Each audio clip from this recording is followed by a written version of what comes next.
Hello, and welcome to this episode of Office of the Patriot, where we try to make sense out of the nonsense of the progressive left and Rhino right.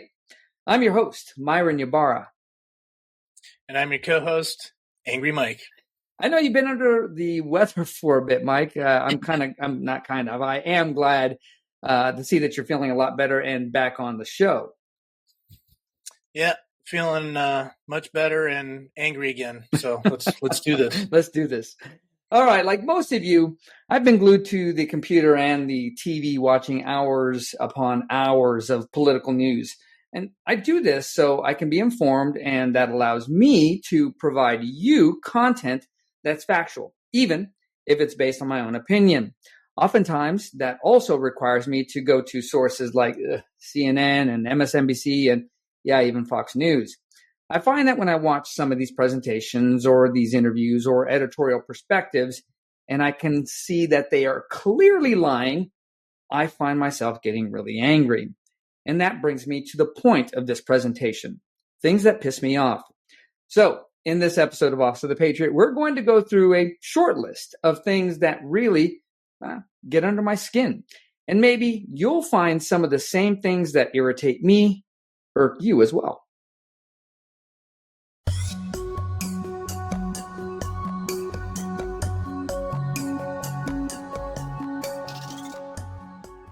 And since I started off the intro with lying news sources, that's as good a place to start as any. The most recent liar extraordinaire, Martha Raddatz from ABC, did her best to insinuate that Trump lied about migrant gangs taking over apartment complexes in Aurora, Colorado, while interviewing VP candidate J.D. Vance. She then moved that lie to just a handful of apartment complexes are being overrun with Venezuelan gang members. Now, I'll just let you listen to the exchange yourself. In Colorado, where Trump said the city had been invaded and conquered by Venezuelan gangs. The Republican mayor of the city said flatly the city and state have not been taken over or invaded or occupied by migrant gangs. So do you support Donald Trump making those claims that the Republican mayor says were grossly exaggerated and have hurt the city's identity and sense of safety? I understand what you're saying, that some people left behind, but he's making these statements that the mayor is flat out disputing. Well, Martha, you just said the mayor said they were exaggerated. Grossly exaggerated. That means there's got to be some element of truth here. And of course, President Trump was actually in Aurora, Colorado, talking to people on the ground. And what we're hearing, of course, Martha, is that people are terrified by what has happened with some of these Venezuelan gangs. Senator Vance, I'm going to stop you because I know exactly what happened. Martha. I'm going to stop you. The incidents were limited to a handful of apartment complexes, and the mayor said our dedicated police officers have acted on those concerns. A handful of problems. Only, Martha, do you hear yourself? Only a handful of apartment complexes in America were taken over by Venezuelan gangs, and Donald Trump is the problem and not Kamala Harris's open border? Americans are so fed up with what's going on, and they have every right to be. And I really find this exchange, Martha, sort of interesting because you seem to be more focused with nitpicking everything that Donald Trump has said rather than acknowledging that apartment complexes in the United States of America are being taken over by violent gangs. Okay, let's just end that with they did not invade or take over the city, as Donald Trump said. I want to move on to just a few apartment complexes, no big deal. Vance's exasperation is pretty much what most Americans are feeling today. I said this in last week's presentation.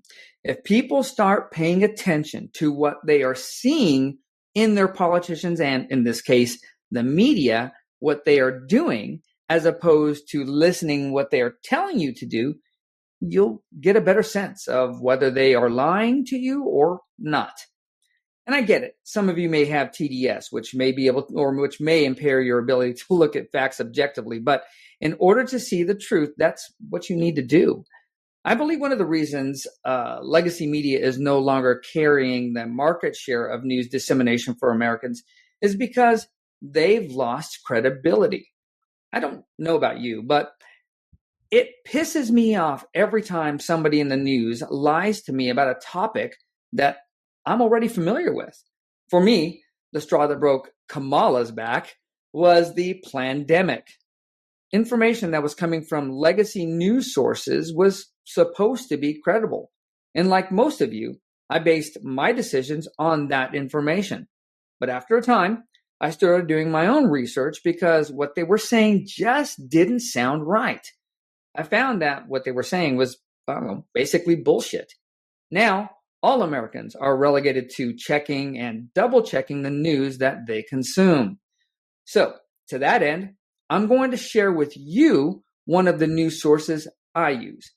And to be absolutely clear, I'm not sponsored by them and I'm not promoting them for any type of favor. I'm just letting you know that if you're wanting unbiased news, this is one of the sources I use as a source when I'm presenting information to you. And that source is 1440 News. And as always, I leave a description leave a link in the description section along with all the receipts for this presentation below. 1440 News has been saying the best fact-driven information expertly curated and explained for the intellectually curious. The subscription is free, and you'll get a link in your mailbox every day for the most up-to-date news and information, and I highly suggest checking them out. Yeah, I think unfortunately the First Amendment allows for lying. So, you always have to expect it from the politicians, or at least I do, but not from the media. We shouldn't have to expect it from them. The lying that the media engages in is what really pisses me off more than anything.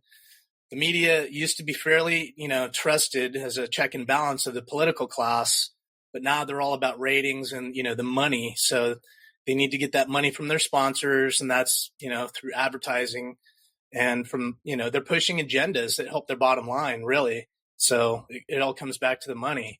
But, nowadays, I think, the leftist media seems to have a stranglehold on us, on society in general. And even some of the, center-right media outlets appear to be afraid or unwilling to fight dirty like the leftist media outlets do constantly on a daily basis. Like you mentioned that Martha Radich interview with J.D. Vance. That's a perfect example. So to me, what makes it worse is that with the exception of Twitter or X, as it's now called, all social media is being censored in favor of the left against the rest of society. So it's not just, the left against the Republicans, it's everybody else. So, in essence, our voices are, being extinguished and ignored, and it really sucks. It's kind of like they're handcuffing us and stuffing rags in our mouth while they get to tell as many lies and spread as much, misinformation or disinformation, whatever you want to call it, all without fear of any civil reprisal or financial, reprisal. And to make matters worse, then they gaslight us and they accuse us, of what they are actually doing to us. Yeah, agreed. And you actually just touched on episodes 16 and 17, so nicely done. If you haven't seen them, head over to the main channel page after this episode and, give them a watch. The next few things that piss me off are actually post-pandemic changes in society. The first is this move by business to offer an option to tip service providers. Now, tipping isn't something new. As a matter of fact, it's a custom that was brought from Europe to the United States by the bourgeoisie class to demonstrate their financial status, basically show off. The term tip is actually an acronym for to ensure promptitude. It was a way for the wealthy to get better and quicker service from their waiters and waitresses. And honestly, I don't have a problem with this as a whole, but it's getting to be a very big problem here in the United States. Take a look. Look at this new study that just came out. If you're wondering why there's these tip screens on every table in America, well, it's because people tip 11% more digitally than they do with cash. To tip or not to tip? That appears to be the question yet again as tipping options pop up in new places. Welcome to the tipping point. Not the psychological kind, but the kind that hits your wallet. I'm purchasing an office chair online, and they're asking me if I want to leave a tip. Today, we're diving into the curious world of tipping, where it feels like every checkout screen in America has suddenly sprouted a big blinking tip me button. Gone are the days when tipping was confined to restaurants and taxis. Now, thanks to omnipresent glowing screens, everything from your barista to your self-checkout is looking for a little extra. To me, tipping was something that people did when they had extraordinarily good service or their experience at that business exceeded their expectations. And it was usually reserved for social or entertainment business. The person that was responsible for, or at least partially responsible for that, is usually the waiter or the waitress. But now, with the introductions of touchscreens into every point of sale, virtually every business has opted to include a means to offer a tip. I'm sorry, but fuck no. What's more, where the money goes may not be where you thought it goes. I recently went to a football game at Allegiant Stadium in Las Vegas, Nevada, and after paying the outrageous $23 for a beer and $20 for a sandwich, the screen popped up with an option for a tip. I was mildly irritated with having to deal with this crap all over again, so I decided to ask the cashier if she actually gets the tips. She was actually really nice, so I didn't mind giving her the tip as long as I knew it went to her. However, she said no, they don't get the tips. So now you have businesses who are putting the tip option up, and you're thinking, she was nice, so I'm going to give her a nice tip. So you hit the 20% button, but she isn't getting it. The business is. And this really pisses me off. So if you're going to give a tip, hand cash to the person who you believe is deserving of that tip. What's your experience, Mike? Yeah, I agree with all those points, especially about the cash too. So the tipping is getting absolutely insane, or it has been insane. Like you said, right after the pandemic, it just got nuts. And you can tell, way too many in the service industry, they cringe every time we see the tip option pop up on the screen. So we either have to ignore it or they try to ignore it. It's pretty cringy. You can tell a lot of them aren't comfortable with that because I think deep down they know they don't really deserve a tip for what they're doing. Agreed. But the worst ones, to me, like you touched on, the worst ones to me are the restaurants that have options that start at like 10%. And I've seen them go up as much as to 25%. They usually have 3 levels, like 10%, 15 or 18. And then it goes to like 20, 25 or something crazy. And so now you have to sit there and press on the screen or tap or whatever. And, most of the time you have to tap 2 or 3 times to either select, no tip or you manually type in the tip amount. Sorry, I still am hoarse from my cold. I get it. So meanwhile, the cashier or server is just sitting there looking at you, like I said, kind of cringy, or they're trying to look away because they feel, bad about the situation. So, it's just an uncomfortable feeling every time you have to deal with that. And I always feel, you always feel kind of like a dick if you're not giving them a tip, but you shouldn't have to. Exactly. But, so if I'm getting, just from my point of view, so if I'm getting fast food or, quick serve food, that I will eat, on premises, sometimes I'll do a small tip, usually like $1. But definitely not if I'm getting, food to go. I think that's just absurd. It's ridiculous. And then there's all the apps that have made it easy, for asking for tips. So, and before you even get to the restaurant, like if you're picking up some food at some quick serve or fast food or even a regular restaurant that offers pickup and, to go services, they ask you for tips and you're like, what the fuck? No, I'm not going to tip. So to me, tips are optional taxes on consumers. We're the consumers. I mean, everybody's the consumer when you're getting some food to go.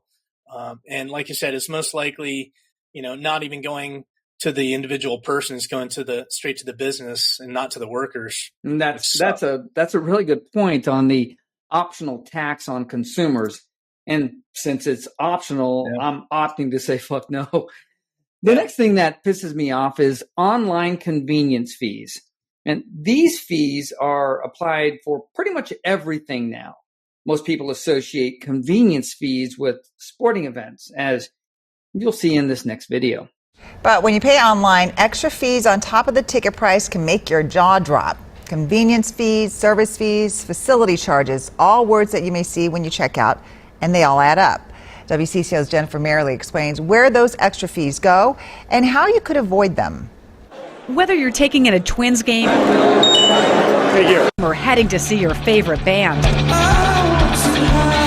the total ticket purchase will be more than the face price. All the annoying fees, I guess you probably want to call them. Tickets typically have a set price. On top of that, there can be a convenience fee, order fee, service fee, or facility charge. To me, it's significantly more convenient for the service provider to let the customer purchase online, print the tickets, or maybe add them to their phone via a QR code than it would be to man a kiosk and sell them directly to the public. Truth be told, it's another bullshit charge. Now, I understand the way to alleviate some of these charges would be to go directly to the point of sale of that business. However, that's not always going to be, dare I say, convenient. So the only way I can see to minimize these ridiculous and expensive fees is shop around. Much like you would do when you were looking to pick up, like, I don't know, a new credit card. I remember when I was in my 20s, barely, virtually all credit card companies had an annual fee or some type of cost associated with having the credit card. But as more banks began issuing credit cards, more options for the consumer caused many of these banks to first start waiving their fees and then enticing customers to include incentives such as miles or money back on specific purchases. Mike, so what's your take on this growing trend of tacking a fee onto things that we do to make it more convenient, really, for the businesses? I agree. All the online ticket fees are a total joke, especially since it's all automated with only the only labor involved for the cost of labor for the business on that respect is, they got to pay some nerd that wrote the software for the ticketing outlet. Absolutely. So, hotels are, in my opinion, the worst though, worse than the ticketing, services.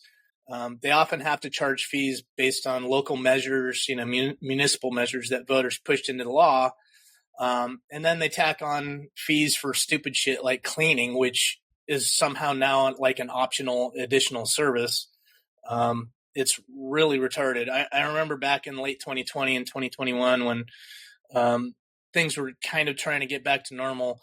I stayed at several hotels and they were charging fees for like the China flu related bullshit. It was like, I wish I should have taken pictures back then because some of the charges were outrageous. I do remember specifically one that said, COVID employee relief fee.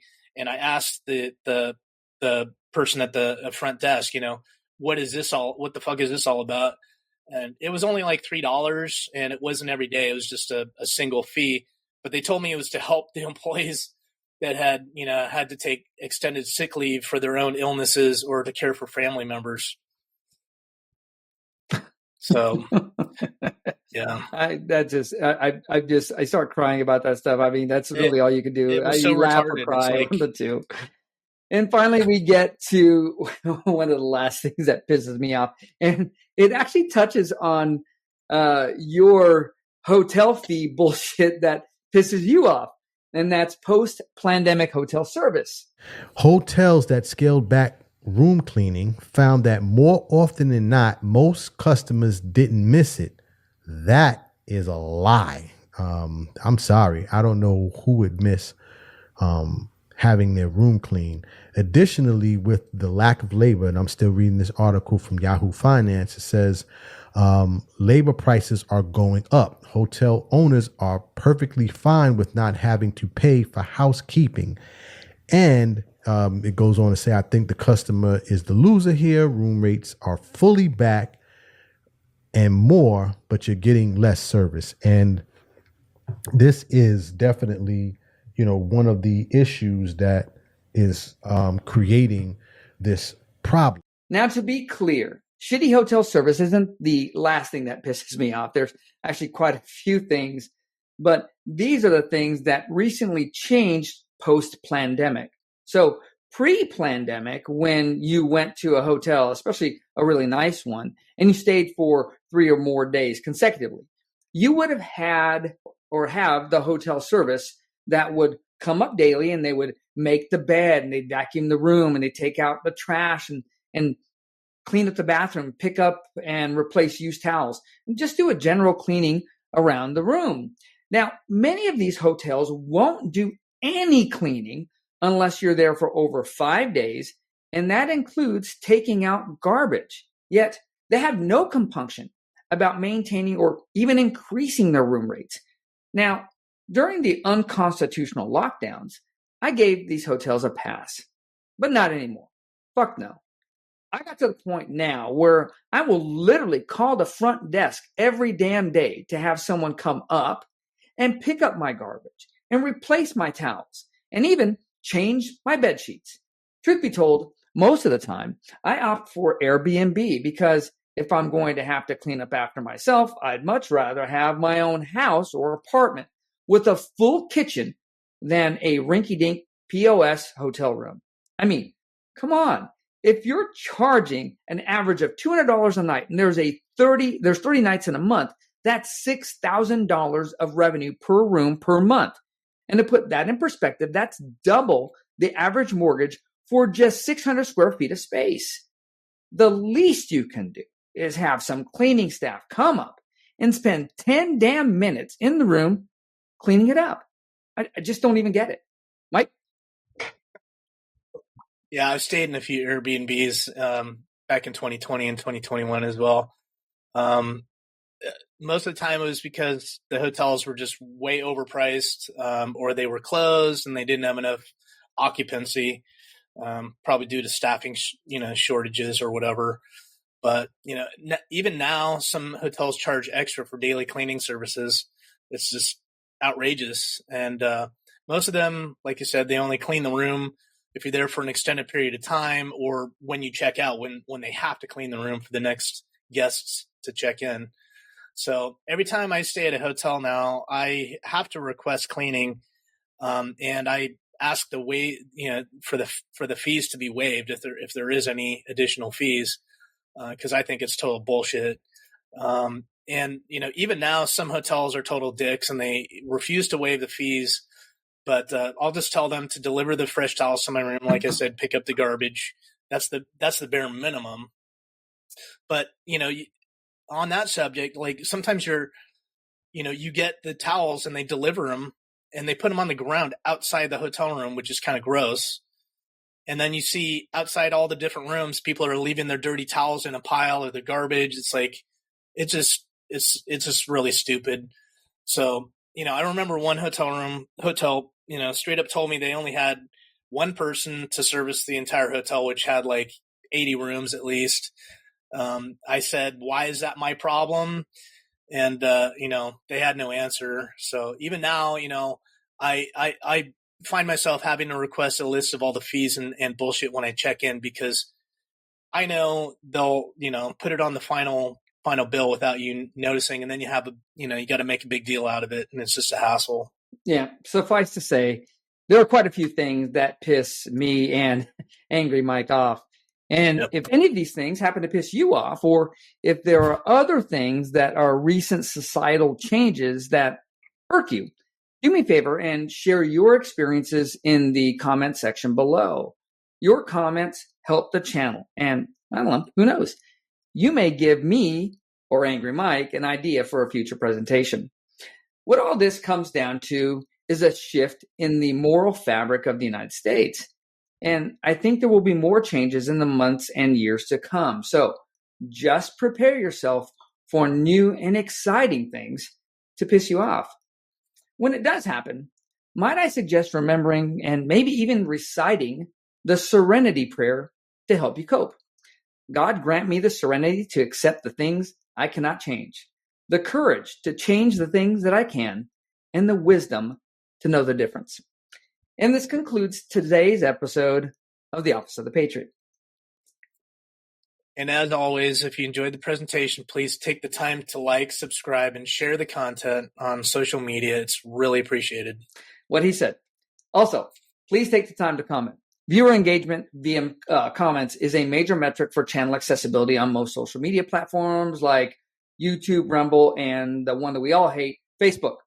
The more people that like, subscribe, and comment, the more this channel will come up when social and political content like this is searched for. And as always, have a blessed day. Don't get too angry and stay safe out there.